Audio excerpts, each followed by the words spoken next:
Балмұздақ, суға шомылу, жеңіл киім, кешкі салқынмен қыдыру сияқты сәттерімен жаз айы бәрімізге ұнайды. Бірақ бір мәселе бар.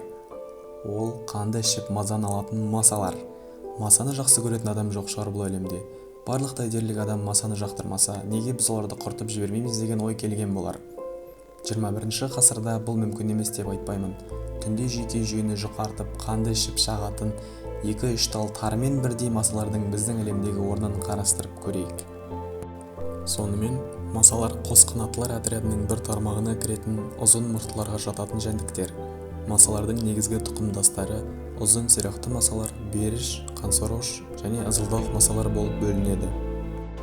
Кейбір адамдарды маса шақпаса, кейбіреулерін жеп қоя сақтайтын кездер сізге таныс болар. Сонда маса қандай адамдарды көп шағады? Біріншіден, сізді қан тобыңыз бөледі. Масалар бірінші және үшінші қан тобын дәмдірек санайды. Екіншіден, терең дем алатын болсаңыз, өкпеңіздің оттегі сыйымдылығы үлкен болған сайын, сіз масаларға сүйкімді болып көрінесіз. Және де масаларда өзіне баурап алатын иіс бар. Ол алкогольдің иісі. Егер де адамзат 1 минуттың ішінде барлықтай дерлік ауру таратқыш осы қансорғыштарды құртып жіберетін қару ойлап тапса, біздің өміріміз қалай өзгеретінін қиялдап көрейік. Айтарлықтай ештеңе бөлініп кетпейтіндей болып көрінеді, бірақ бұл олай емес. Масалар түгелдей дерлік қырылып қалса, онда біріншіден суда өсетін өсімдіктердің көптеген түрлері жер жүзінен жойылып кетеді. Өсімдіктердің өмірі осы жәндіктердің көбеюіне тікелей байланысты. Екіншіден, су айдындарының химиялық құрамы өзгеріп кетеді де, сол жердегі балықтардың өмір сүруі қиындайды. Олардың өмір сүру ортасы өзгеріске ұшыраған соң, кейбір түрлері аман қалса, басқалары толықтай қырылып қалады. Ал аман қалған түрлердің жаңа ортаға үйренісіп, ары қарай тіршілігін жалғастыруы екіталай. Балық аз жерде, құстар да аз ұшады. Жануарлар мен құстардың көптеген түрлері масамен қоректенетіндіктен, азға қалмаған соң олардың да жаңа азық табуы үлкен мәселеге айналады. Масаларды аямай қырып жейтін бақалар мүлдем жоқ болады.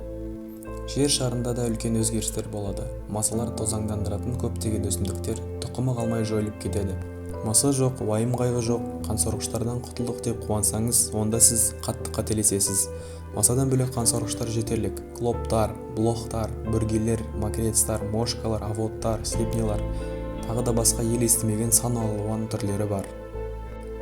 Маса секілді мықты қарсылас жойылып кетсе, басқа қансорғыштар адам сенгісіз көлемде көбейіп, қан сору бизнесін өрге қарай домалатады. Сол бір суға шомылу үшін жеңіл-желпі киіммен түссеңіз, сізді 10 немесе 20 есе көбейіп кеткен бүргелер тірідей жеп қою қаупін жоққа шығармаймыз. Солардың кесірінен Орта Азия мен Ресейдегі адамдардың көпшілігі осы қансорғыштар тарататын лайма мен энцефалит секілді ауруларға шалдығады. Жер шарында адамдар игере алмай жатқан жерлер көп. Тундра, азиялық джунгли және африкалық ормандар. Себеп топтасқан масалар. Бұрын осындай жерлерге арнайы жабдықталған көлік пен киімдермен ғана бара алатын. Қазір де сондай. Азиялық джунглилер мен африкалық ормандарда маса жоқ болып кетсе, онда сол жерлерге адамдар шоғырланып жерді игеруді бастап кетеді. Бір жерлерде туризм дамыса, кейбір жерлерде қалалар, мүмкін мемлекеттер пайда болар. Адамдар тундраның климатына байланысты игеруі қиындау. Тундраның әңгімесі бөлек. Жан-жануар жақындай алмайтын кезінде масалар билік еткен жерлерді енді бұғылар билеп төстейді. Шегін шөпке мәз болып, жайылымының көптігінен бұғылардың саны геометриялық прогрессия бойынша өседі. Масалардың жойылуының жақсы жақтары бар. Қазіргі кезде медицина жақсы дамыды десек те, малярия сияқты аурудан жылына миллиондаған адамдар қайтыс болып жатады. Бірден бұл ауру жоқ болып кетеді деп кесіп айту қиын. Бірақ жұқтыратындар саны мыңдаған есеге азаяды да, өлім-жітім минимумға дейін түседі. Дәрігерлер бұл аурумен күресуді доғарады, ал мемлекеттер сол ауруларды жеңу үшін миллиардтаған қаржы бөлуін доғарады. Бұл азғантай ғана артықшылық. Осыған дейін айтқан минустармен салыстырғанда дымды емес. Кішкентай ғана масалар қырылып қалса, әлемнің қалай және қандай жаққа өзгеретінін білдік. Бұл жәндіктер кішкентай ғана болса да, олардың жоқтығынан табиғатқа қандай залал келетінін білдік. Бұл әлемдегі әрбір тірі организмнің табиғаттағы орны ерекше. Енді түнде мазаны алған масаларды аулауға шыққан кезде 100 рет ойланып барып шешім қабылдаңыз.